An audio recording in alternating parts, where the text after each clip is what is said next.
पहले हमने देखा था कि कोऑर्डिनेट ज्योमेट्री में क्या होता था, कॉम्प्लेक्स जो कोऑर्डिनेट ज्योमेट्री में हमने देखा था एक्स एक्सिस वाई एक्सिस होती थी, वो कोऑर्डिनेट प्लेन होता था जहाँ पे हम चीजों को रिप्रेजेंट करते थे, और अलग अलग प्लेन भी हम अलग अलग कर्व भी उसमें हमने बनाए। अब जैसे हमने कॉम्प्लेक्स नंबर को कल डिफाइन किया, अब उसको रिप्रेजेंट करना पड़ेगा। उसको रिप्रेजेंट करने के लिए आर्गेन प्लेन का यूज करेंगे। अब आर्गेन प्लेन क्या है? अब देखो, कॉम्प्लेक्स नंबर दो हिस्सों में टूटता है। आपको पता है कि अपना z equal to x plus iota y complex number है। इसका रियल पार्ट x होता है, इमेजिनरी पार्ट y है। ये आपकी रियल एक्सिस है, ये आपकी इमेजिनरी एक्सिस है। तो रियल पार्ट x है, इमेजिनरी पार्ट y है। तो हमने आर्गेन प्लेन मतलब एक एक्सिस मेरी रियल एक्सिस होगी, एक एक्सिस मेरी इमेजिनरी एक्सिस होगी। और अगर मैं बात करता हूं इस एक्सिस पे, रियल पार्ट अगर x है, इमेजिनरी पार्ट अगर मान लो y है, तो x कॉमा वाई एक पॉइंट को रिप्रेजेंट करेगा इस प्लेन में, और ये जो पॉइंट है ये मेरा कॉम्प्लेक्स नंबर हो जाएगा z। तो बेसिकली हम क्या बोलेंगे कि z equal to x plus iota y represent a point in the Argand plane. ये पूरे आर्गेन प्लेन में एक पॉइंट को रिप्रेजेंट करता है। z equal to x plus iota y represent a point in the Argand plane. ठीक है, ये पूरे आर्गेन प्लेन में एक पॉइंट को रिप्रेजेंट करता है। उस प्लेन में हॉरिजॉन्टल एक्सिस मेरी रियल एक्सिस होती है, वर्टिकल एक्सिस मेरी इमेजिनरी एक्सिस होती है। यहाँ पे जितने भी पॉइंट होंगे इस हॉरिजॉन्टल एक्सिस पे वो सारे प्योरली रियल होंगे, और यहाँ पे जितने भी पॉइंट होंगे इस वाली एक्सिस पे वो प्योरली इमेजिनरी होंगे। क्लियर है? Yes sir. यस ठीक है। सर। अब बाकी चीजें भी इसी से डिफाइन कर दी गई। एक बार प्लेन डिफाइन कर दिया, बाकी चीजें भी एक एक है। अगर मान लो इसको मैं ओरिजिन से ज्वाइन कर देता हूं, तो ये मेरा डिस्टेंस ऑलरेडी x है, ये डिस्टेंस मेरा y है, तो ये हाइपोटेन्यूज आ जाता है under root of x square plus y square. और इसको हम डिनोट करते हैं मॉड्यूलस ऑफ जेड से। इसको हम क्या बोलते हैं? Modulus of Z. हाँ है ना? Yes sir. ठीक है। अब इसी पॉइंट का जो नीचे वाला पॉइंट है, इसी पॉइंट का अगर मैं इधर इमेज ले लूं, इस एक्सिस के और रियल एक्सिस के बाद अगर मैं इमेज ले लूं, तो ये पॉइंट आएगा। अब यहाँ पे इसका रियल पार्ट तो एक्स ही है, ये वाला जो कॉम्प्लेक्स नंबर इसका रियल पार्ट तो क्या एक्स ही है, लेकिन इमेजिनरी पार्ट क्या हो जाएगा? Just minus y. ये हो जाएगा एक्स माइनस आयोटा वाई। मतलब ये मेरा क्या है? जेड कॉन्जुगेट है। तो अगर ये जेड है तो इसका कॉन्जुगेट कहाँ पे आता है? ऐसे नीचे आता है। तो हम ऐसी बहुत सारी चीजें इस कॉम्प्लेक्स आर्गेन प्लेन में रिप्रेजेंट कर सकते हैं। ये रियल एक्सिस के साथ कोई ना कोई एंगल भी बना रहे थीटा। आगे जाके हम देखेंगे ये हमारा आर्ग्यूमेंट है, मतलब ये जो एंगल बनाता है रियल एक्सिस के साथ, ये क्या हो जाएगा? उसका आर्ग्यूमेंट। ठीक है। तो कॉम्प्लेक्स प्लेन कुछ नहीं है। कॉम्प्लेक्स प्लेन को रिप्रेजेंट करने के लिए हमने ये बनाया है, जहाँ पे हॉरिजॉन्टल एक्सिस रियल एक्सिस है, वर्टिकल एक्सिस मेरी इमेजिनरी एक्सिस है, और एक पॉइंट को रिप्रेजेंट करती है। अगर ओरिजिन से उसको ज्वाइन कर दे तो वो ओरिजिन से उस पॉइंट का distance modulus of the complex number है, और वो जो एंगल बना रहा है थीटा उसको बोलते हैं argument of the complex number. ये ऑलरेडी आपको पता है। हाँ है ना? Yes sir. Yes sir. अब आर्ग्यूमेंट जो है वो डिपेंड करेगा, आर्ग्यूमेंट कैसे, आर्ग्यूमेंट जो भी है वो डिपेंड करेगा कि कॉम्प्लेक्स नंबर मेरा किस प्लेन में लाई कर रहा है। हाँ है ना? कॉम्प्लेक्स नंबर किस प्लेन में लाई कर रहा है उस पर आर्ग्यूमेंट डिपेंड करेगा। जैसे ध्यान से समझो, हम ट्रिग्नोमेट्री में एक चीज देखते थे। ट्रिग्नोमेट्री में अगर मैं एंगल निकालता था, एंगल में अगेन ट्रिग्नोमेट्री में भी हम देखते थे कि स्लोप निकालने के लिए पॉजिटिव डायरेक्शन के साथ एंगल लेते थे। तो अगर मेरी एंगल फर्स्ट क्वाड्रेंट में है, तो acute angle anti clockwise direction को पॉजिटिव मानते थे, तो फर्स्ट क्वाड्रेंट का एंगल क्या होता था? थीटा। फर्स्ट क्वाड्रेंट का एक्यूट एंगल मेरा क्या होता था? थीटा। वही एंगल अगर सेकंड क्वाड्रेंट में, ये एक्यूट एंगल मेरा थीटा है, तो अब पॉजिटिव डायरेक्शन के साथ ये जो एंगल मेजर करूंगा, तो ये एंगल मेरा कितना था? सेकंड क्वाड्रेंट का पाई माइनस थीटा। है ना? पाई minus theta. Yes sir. Third quadrant में अगर ये एंगल एक्यूट एंगल थीटा है मेरा, तो ये वापिस यहाँ से यहाँ तक मेजर करेंगे तो क्या था? पाई प्लस थीटा। और फोर्थ क्वाड्रेंट का एंगल कितना था? 2 पाई माइनस थीटा। तो ये जो कन्वेंशन है 0 से 2 पाई वाला convention, first second third fourth के चारों एंगल हम ऐसे लेते थे। ठीक है। लेकिन कॉम्प्लेक्स नंबर में, हम जो कन्वेंशन फॉलो करते हो माइनस पाई से पाई वाला करते हैं, माइनस पाई से पाई वाला। ठीक है। उसमें क्या रहता है? फर्स्ट दो क्वाड्रेंट का तो सेम रहता है। फर्स्ट क्वाड्रेंट का कॉम्प्लेक्स नंबर तो आर्ग्यूमेंट थीटा के बराबर ही होगा, argument of the z equal to theta only. Second quadrant में भी वही रहेगा आर्ग्यूमेंट। अगर कॉम्प्लेक्स नंबर सेकंड क्वाड्रेंट में, इसका आर्ग्यूमेंट क्या हो जाएगा? पाई माइनस थीटा। क्लियर है? Yes, sir. Yes, sir. Fourth quadrant का याद करो क्या होगा, So minus theta. Minus theta. अब यहाँ पे हम क्लॉकवाइज एंटी क्लॉकवाइज जाते हैं, इधर क्लॉकवाइज, क्लॉकवाइज में एंगल क्या होता है, माइनस थीटा। और थर्ड क्वाड्रेंट में Theta minus pi. हाँ Pi, थीटा theta माइनस पाई, या फिर इसका नेगेटिव टाइम्स, ऊपर जो है उसका negative times minus pi plus theta. Clear है? Yes, sir. कैसे भी याद करना है इसको याद कर लेना। तो अगर कॉम्प्लेक्स Yes, नंबर sir. वापस याद करा देता हूँ, कॉम्प्लेक्स नंबर अगर फर्स्ट क्वाड्रेंट में तो थीटा रहेगा, सेकंड क्वाड्रेंट में तो पाई माइनस थीटा, थर्ड में है तो माइनस पाई प्लस थीटा, और फोर्थ में है तो माइनस माइनस थीटा। थीटा। ये चारों क्वाड्रेंट के आर्ग्यूमेंट है, फर्स्ट, सेकंड, थर्ड, फोर्थ। अच्छा ध्यान से देखो, हर क्वाड्रेंट में थीटा आ रहा है। ये जो थीटा है ये क्या है, एक्यूट एंगल, जो फर्स्ट क्वाड्रेंट में लाई कर रहा है थीटा एक्यूट एंगल है। तो फर्स्ट क्वाड्रेंट का एंगल किससे Yes, लेंगे, sir. उस केस में मेरा दोनों एक्स और वाई पॉजिटिव होने चाहिए, है Yes, ना? sir. तो फर्स्ट क्वाड्रेंट का एक्यूट एंगल निकालने का तरीका क्या है, tan inverse mod y by x। ये कैसे है वो भी समझा देता हूँ। जैसे अगर मान लो फर्स्ट क्वाड्रेंट में कॉम्प्लेक्स नंबर है, तो फर्स्ट क्वाड्रेंट का एक्यूट एंगल कैसे निकालेंगे, ये मान लो कॉम्प्लेक्स नंबर है z x plus iota y। x plus iota y है, इसका मतलब हमें पता है ये मेरा x होगा, ये मेरा y होगा। अब आर्ग्यूमेंट कैसे दिखेगा यहाँ पे, तो आर्ग्यूमेंट हम कैसे निकालते हैं, इसको अगर मैं ओरिजिन से ज्वाइन कर दूं तो ये एंटी क्लॉकवाइज मेरा फर्स्ट क्वाड्रेंट का एंगल थीटा है। अब ट्राइंगल ओ ए बी में अगर आप ध्यान से देखोगे तो tan थीटा कितना हो जाएगा, y by x, Y by x. है ना? तो थीटा कितना आ जाएगा, tan inverse y by x. Clear है? Yes, sir. अब फर्स्ट क्वाड्रेंट में तो दोनों पॉजिटिव होंगे तो कोई दिक्कत नहीं है, लेकिन यहाँ पे जो भी थीटा हो रहा है वो एक्यूट एंगल के हिसाब, एक्यूट एंगल वाला थीटा ये मेरा। तो यहाँ पे हम क्या लगा देंगे, मॉड लगा देंगे। क्या लगा देंगे, मॉड, क्योंकि मुझे यहाँ पे अगर मैं पाई minus theta, minus pi plus theta और माइनस थीटा लिख रहा हूँ, तो थीटा मेरा वो एक्यूट एंगल वाला थीटा है, तो थीटा क्या होगा, tan inverse mod of y by x. Clear है? Yes, sir. Yes, sir. तो आपने अब तक देखो दो तीन Yes, चीजें सीखी, sir. सुनो ध्यान। Yes, sir. कोई complex number z equal to x plus iota y, इसका मॉड्यूलस क्या होगा, X square plus y square under. Under root of x square plus y square. plus y इसका square. कॉन्जुगेट क्या हो जाएगा, X minus iota y. x minus iota y। अब argument निकालने के लिए चीजें डिपेंड करेगी क्वाड्रेंट पे। अगर फर्स्ट क्वाड्रेंट में है तो थीटा, सेकंड में है तो बोलो जल्दी से, Pi minus minus theta. Pi third में Theta minus theta pi. Minus pi plus theta. Minus pi plus theta, fourth में minus theta. Negative minus theta. Theta निकालने का तरीका, formula Tan inverse y. tan Tan inverse inverse y y upon by x। x. Mod y by x, भूलो मत, mod One x. Mod लगाना जरूरी है, समझ में आ रहा है? पॉजिटिव लोगे, एक्यूट एंगल है ना। Yes, sir. तो थीटा Yes, क्या है, sir. tan inverse mod y by x, first quadrant का theta, second pi minus theta. और ये क्लियर हो गया यहाँ तक?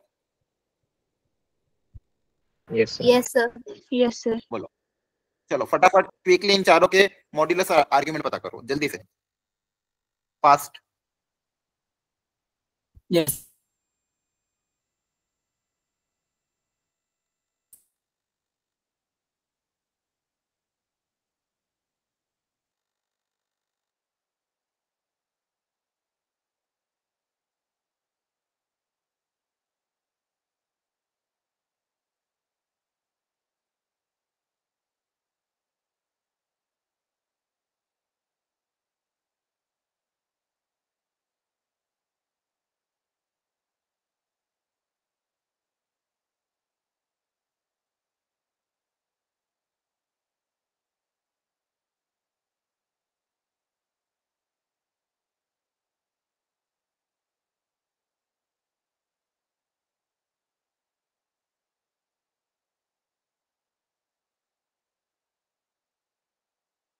Sir, done, sir.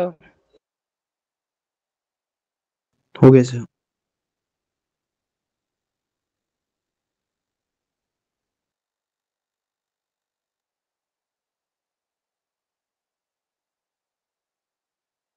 Okay great, फटाफट बता दो फर्स्ट में क्या हो जाएगा, modulus under root a square plus b yes square sir. Root 2 Yes, आ जाएगा। Yes, sir. और फर्स्ट क्वाड्रेंट में theta tan inverse y by x, तो 1/1 पाई बाय 4 हो जाएगा, हाँ है ना? Yes sir. Yes, sir. एक करके दिखाता हूँ, जल्दी देख लो फटाफट। z equal to 1 plus iota है, x की वैल्यू 1 है, y की वैल्यू भी क्या है 1, तो थीटा कितना हो जाएगा tan inverse y by x। तो tan इनवर्स 1 कितना होता है पाई बाय 4, और फर्स्ट क्वाड्रेंट में थीटा ही Yes, होगा, sir. हाँ है ना? सेकेंड में क्या है, -1 + 3 आयोटा, कौन सा quadrant? Second. Second quadrant. Second quadrant में फॉर्मूला होता है argument of Z pi minus theta, है ना? Yes. थीटा निकाल लो, tan inverse mod y by x, y कितना है 3, x कितना है -1, तो √3, थैंक यू। तो tan इनवर्स √3 कितना हो जाएगा, π/3। आर्ग्यूमेंट कितना आ जाएगा, पाई माइनस π/3, है ना? Yes sir. सही है। Yes sir. और मॉड्यूलस निकालोगे √a² + b²। किसी को कोई पार्ट में डाउट तो जल्दी पूछो, anyone. No doubt. First part में मॉड्यूलस आर्ग्यूमेंट, सेकंड पार्ट में मॉड्यूलस ऑफ ऐसा हो जाएगा argument pi minus theta, second quadrant है तो pi minus theta. Okay sir. Third quadrant है तो -π + थीटा, और थीटा क्या है, again tan inverse mod by x निकालोगे तो π/6 आएगा। क्लियर है? समझ में आ रहा है? Yes sir. जी सर। Yes sir. चलो एक क्वेश्चन ट्राई कर लो, लेटेस्ट क्वेश्चन अभी लास्ट ईयर का ही है, करो ट्राई।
देखो क्वेश्चन 2023 में आया था, मैंने कहा था देखो आपको जेई में इजी क्वेश्चन में मिलेंगे। अगेन ये क्वेश्चन टफ कैटेगरी में नहीं आएगा, ये क्वेश्चन इजी कैटेगरी में ही आएगा। समझ में आ रहा है? और अगर आपने कॉम्प्लेक्स नंबर का अगर बेसिक भी ढंग से पढ़ लिया होगा और असाइनमेंट भी कर लोगे ना, तो उस सम के आगे क्वेश्चन कुछ भी नहीं था।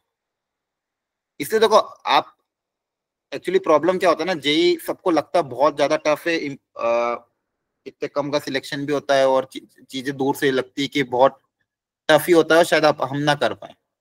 प्रॉब्लम इस एग्जाम के टफनेस में नहीं है, प्रॉब्लम मालूम कहाँ है, बच्चे कंसिस्टेंट नहीं रहते और उनको लगता है पेपर टफ है, छोड़ के आ जाते हैं। आधा डी कॉन्फिडेंस के साथ ही पेपर छोड़ देते। बहुत सारे बच्चे तो फॉर्म ही फिलअप नहीं करते इस चक्कर में कि अभी हमारे बस की बात नहीं है। लेकिन अगर आपको तैयारी करने का मौका मिल रहा है, ये बहुत इंपॉर्टेंट बात है, इसका समझो अच्छे से। आपको तैयारी करने का मौका मिल रहा है, आपको लाइव क्लासेस मिल रही है, आपको असाइनमेंट टाइम में मिल रहे हैं, सब कुछ मिल रहा है। अगर आप ये देखोगे कि आपके जो अवंती में टेस्ट हो रहे हैं, आपके जो असाइनमेंट आपको मिल रहे हैं, आपको क्लासेस में जो क्वेश्चन कराए जा रहे हैं, उन टेस्ट में असाइनमेंट के क्वेश्चन और क्लास के इलस्ट्रेशन, अगर उन सबको कंबाइन भी करोगे, इतना भी कर लिया और कंसिस्टेंट बने रहे एग्जाम तक, तो सिलेक्शन मुश्किल नहीं है। क्योंकि मैंने आपको पहले भी कहा था, चैप्टर कोई भी हो, इजी क्वेश्चन किसी भी चैप्टर से आ सकता है, किसी चैप्टर को छोड़ना नहीं है। अब आपके सेट में अलग अलग शिफ्ट में अलग अलग पेपर होंगे, किसी का हो सकता है 20 जनवरी, किसी को 21 जनवरी को, किसी का 22 जनवरी को पेपर होगा, किसी का 23 का होगा, किसी का 24 का होगा। तो अलग अलग शिफ्ट में सुबह शाम 2 शिफ्ट में 5-6 दिन तक पेपर चलेंगे, तो लगभग 6 से 8 पेपर होंगे। अलग अलग बच्चों के अलग अलग पेपर आएंगे। और किसी का भी किसी भी शिफ्ट में कोई भी चैप्टर से इजी क्वेश्चन आ सकता है। अब आपके चैप्टर में किस चैप्टर से इजी क्वेश्चन आएगा पता नहीं है, हो सकता है प्रोबेबिलिटी से बेसिक फंडामेंटल क्वेश्चन आ जाए, हो सकता है Yes, कॉम्प्लेक्स sir. नंबर से आ जाए, हो सकता है क्वाड्रेटिक से आ जाए। लेकिन अगर आप पूरा चैप्टर अगर किसी कुछ को छोड़ दोगे तो आपको पता नहीं चल पाएगा। इसलिए हर चैप्टर का बेसिक मेंस लेवल मतलब fundamental level easy medium level के क्वेश्चन अच्छे खासे प्रैक्टिस करके जाओ। और आपको सारा पेपर करना भी नहीं है, 8 से 10 क्वेश्चन भी अगर आपने 10 क्वेश्चन भी सब्जेक्ट कर लिया आपका कट ऑफ भी क्लियर हो जाएगा, कॉलेज भी मिल जाएगा। मिनिमम बता रहा हूँ, अगर 8 से 10 क्वेश्चन भी अगर मिनिमम आपने कर लिए जनरल कैटेगरी के हिसाब से भी तो भी आपका काम हो जाएगा। अगर आप कैटेगरी में हो तो और कम क्वेश्चन में कट ऑफ क्लियर हो जाता है। तो थोड़ा सा इस चीज को सीरियसली लो और एग्जाम के पैटर्न को समझो, कॉन्फिडेंटली तैयारी करते जाओ। अभी थोड़ा लगेगा आपको, जब तक जनवरी नहीं आएगा, जब तक अप्रैल अटेम्प्ट नहीं आएगा, थोड़ा डिमोटिवेशन लगता है जब असाइनमेंट के क्वेश्चन नहीं होते हैं, इतनी चीजें चलती है। और अभी देखो अभी तो हो सकता है आपको थोड़ा चीजें हेक्टिक भी लगे, 3-3 आपकी Yes, क्लासेस से 3-3 क्लासेस के असाइनमेंट भी है, लेकिन करना पड़ेगा और कोई ऑप्शन नहीं है। अगर मान लो इसको हम लाइटली बना दे, लाइटली कैसे बनता, पहले ये भी ऑप्शन आया था कि एक दिन की 2 क्लास लगाओ 1-1 घंटे की, ताकि बच्चों को भी टाइम रहे और असाइनमेंट दे दो 5-5 6-6 क्वेश्चन का। लेकिन आप खुद सोचो, अगर एक दिन की 2 क्लास लगाते तो क्या आपका पूरा सिलेबस हो पाता? हर चैप्टर को 2 दिन देने के बाद भी आपका चैप्टर कंप्लीट नहीं हो पा रहे, वो सारे चैप्टर को 1-1 दिन ही दे पा रहे हैं, राइट? क्योंकि अपने पास दिन बहुत कम है। अगर आप उस क्या कहते हैं आपके उसको देखोगे, आपका आपने प्लानर देखा, कोर्स प्लानर आपका? Yes sir. उस कोर्स प्लानर में नंबर ऑफ लेक्चर कितने हैं ये देखे थे? यही देखो सर, 20 जनवरी तक है सर लगातार। 20 जनवरी तक लगभग 40 लेक्चर है, 30 से 40 लेक्चर। डेज Yes, तो चलो ठीक है, उसमें डेज हो सकता है बहुत सारे दिख रहे होंगे, लेकिन ओवरऑल लेक्चर 45 ही है, 40 to 45 लेक्चर। उसमें हो सकता है मान लो कभी कोई छुट्टी वुट्टी आ जाए तो ठीक है, मतलब 40-45 लेक्चर ही, तो 40-45 लेक्चर में पूरा 11 पूरा 12 कवर करना है। तो पर दिन कम से कम 3 लेक्चर लगाने के बाद भी 40 लेक्चर ही मिल रहे हैं। तो अगर मान लो पर डे 2 लेक्चर ही लगाते तो हो सकता है फिर 20 लेक्चर 25 लेक्चर ही मिलते हैं, और 25 लेक्चर में 25 चैप्टर नहीं निपटाए जा सकते हैं। तो 45 लेक्चर लेने के बाद आपको पर टॉपिक दो लेक्चर मिल पा रहे हैं, तब जाके थोड़ी बहुत चीजें कवर हो पा रही है, वो भी 1-1 घंटे में। अब मेरा यहाँ पे रोल क्या रहेगा कि मैं आपको थ्योरी कवर करा दूंगा, किसी दिन मान लो कोई चैप्टर डिले हुआ तो एक्स्ट्रा क्लास लेके वो भी कवर करा दूंगा। जैसे आज थोड़ा डिले हुआ तो संडे के दिन, किसी दिन वेडनेसडे के दिन मैं छुट्टी लेके कवर आप एक्स्ट्रा क्लास लेके कवर करा दूंगा। मेरी तरफ से सिलेबस पूरा कंप्लीट होगा, उसका चिंता मत करना। आधे को तो ये चिंता रहती है कि सर कंप्लीट कर पाएंगे कि नहीं कर पाएंगे, ठीक है, उसकी चिंता आप मत करो, ठीक है। लास्ट 8 साल से पढ़ा रहा हूँ, हर बार कभी ऐसा नहीं हुआ कि सिलेबस कंप्लीट नहीं हुआ टाइम से। सिलेबस आपका टाइम से कंप्लीट हुआ। वैसे भी देखो टारगेट हमारा था कि नवंबर एंड तक 12th फिनिश करना, लेकिन हमने नवंबर के पहले ही फिनिश कर दिया है ना? Yes, sir. Yes, sir. ठीक है, नवंबर एंड आने से पहले ही हमने बहुत टाइमली अपना 12th निपटा दिया है, और ताकि 11th स्टार्ट हो, तो स्टार्ट भी कर दिया है। लेकिन अभी भी मैं देख पा रहा हूँ कुछ ही बच्चे असाइनमेंट कर रहे हैं, और आपको करना पड़ेगा, भले टफ हो इजी हो, आपको खुद से अटेम्प्ट करना है, सॉल्यूशन देख के समझने की कोशिश करो। भले मान लो 20 क्वेश्चन, 20 में से अगर आपसे 5 ही तो 5 तो करके भेजो, 20 में से अगर आपसे 4 हो रहे तो 4 तो करके भेजो, बच्चे सिर्फ अटेम्प्ट करो एटलीस्ट, ठीक है। आप तो स्टार्ट भी नहीं कर रहे हो ना, प्रॉब्लम ये आ रही है। क्लास में सब दिखते हैं, लेकिन असाइनमेंट में कुछ ही बच्चों के असाइनमेंट आ रहे हैं, वो चीज सही नहीं है। अदरवाइज होगा क्या, फिर जो असाइनमेंट कर रहे हो उनको अलग से व्हाट्सअप कर देंगे, फिर क्या मतलब शीट पे अपलोड करने से। जो लोग कर रहे सिर्फ उनको व्हाट्सअप कर दूंगा मैं अलग से, ये भी हो जाएगा पूरा। ये देखो, ये प्लानर बनाना सब कुछ करना मेरे हाथ में है। ये जितना भी आपका प्लानर बनाया है, ये असाइनमेंट फिजिक्स केमिस्ट्री की टीचर से मैं बनवा रहा हूँ, ये सब कुछ। अगर आप देखो अमित जानता, अमित लास्ट ईयर भी था, लास्ट ईयर भी अमित आप जानते हो, पिछली बार भी फिजिक्स केमिस्ट्री का पूरा मैंने हैंडल किया था, राइट है, ठीक है। फिजिक्स केमिस्ट्री के टीचर अलग थे, ठीक है, इस बार भी फिजिक्स केमिस्ट्री के टीचर अलग है, लेकिन जितना भी असाइनमेंट का काम है, ये जो क्रैश कोर्स का काम है, सारा मैं हैंडल कर रहा हूँ। तो अगर आप इस तरह से रहोगे तो मैं ये उनको भी ये बोल दूंगा कि जो बच्चा असाइनमेंट कर रहा है उसको पर्सनली असाइनमेंट भेज दो, उससे सॉल्यूशन ले लो, बाकी सबको असाइनमेंट भेजने की जरूरत ही नहीं, ठीक है। तो अगर मैं करवा रहा हूँ काम, सब टीचर भी एफर्ट ले रहे हैं, हम भी एफर्ट ले रहे हैं, तो आपको भी अपने से एफर्ट लेना पड़ेगा। मैं बार बार बोल रहा हूँ, अब वापिस नहीं बोल रहा हूँ। थोड़ा इन सब चीजों को सीरियसली लो, ठीक है। और देखो आपके सामने डेली क्वेश्चन आते हैं। ये क्वेश्चन जो मैंने अभी आपके सामने रखा है 30 जनवरी 2023 लास्ट ईयर का ही क्वेश्चन है। Complex number one of the toughest chapter, बहुत सारे बच्चे छोड़ के चल जाते हैं पेपर, ये चैप्टर ही छोड़ देते हैं कि कॉम्प्लेक्स नंबर होगा नहीं। लेकिन अगर आप देखोगे इस क्वेश्चन को, अभी मैं सॉल्यूशन भी करके दिखाऊंगा, ये क्वेश्चन करने लायक क्वेश्चन है, दिखने में अजीब दिखेगा लेकिन करने लायक है। अब कैसे करना है ध्यान से देखना है। यहाँ पे जेड के बारे में दिया हुआ है 1 प्लस आयोटा और एक दूसरा कोई कॉम्प्लेक्स नंबर z1, उसका आर्ग्यूमेंट पूछा है, तो पहले z1 को सिंप्लीफाई करना पड़ेगा तभी आर्ग्यूमेंट निकलेगा। Yes sir. आप चाहो तो डायरेक्ट भी सिंप्लीफाई कर सकते थे, और यहाँ पे 1/z है ना, तो 1/z को पहले हटा देते, क्योंकि जनरली डिनोमिनेटर में कॉम्प्लेक्स नंबर रखता नहीं हूं मैं। और चाहो तो आप देखो सबकी वैल्यू भी पुटअप करोगे तो भी ये सिंप्लीफाई हो जाएगा, बहुत आसानी से सिंप्लीफाई होगा। और सबकी वैल्यू पुटअप ना भी करो, मान लो एलसीएम ले लिया, यहाँ पे क्या होगा देखो,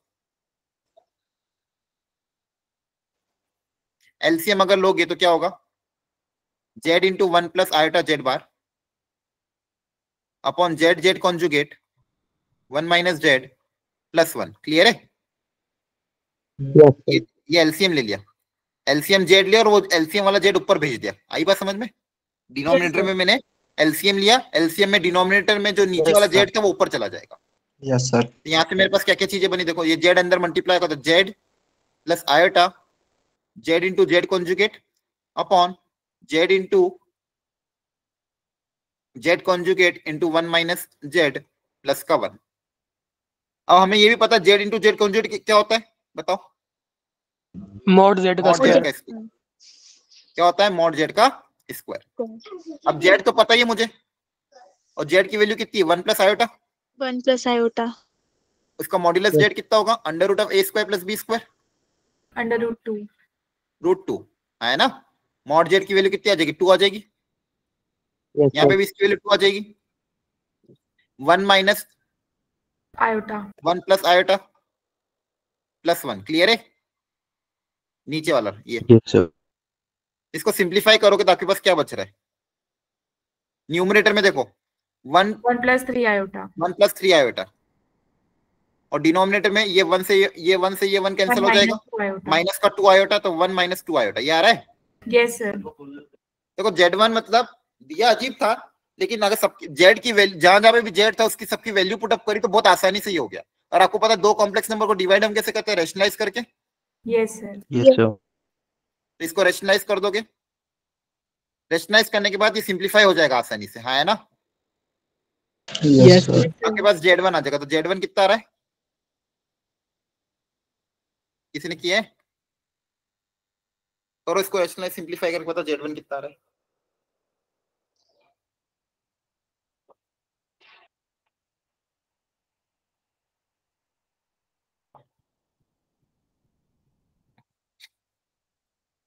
कुछ भी नहीं किया मैंने, यहाँ पे वैल्यू पुटअप करी बच्चों सिर्फ। आपको समझ में तो आ रहा है? Yes sir. आप सिंप्लीफाई करोगे तो z1 की वैल्यू -1 प्लस आयोटा आएगी। अब क्या इसका आप आर्ग्यूमेंट निकाल सकते हो? कौन सा Yes, sir. क्वाड्रेंट है?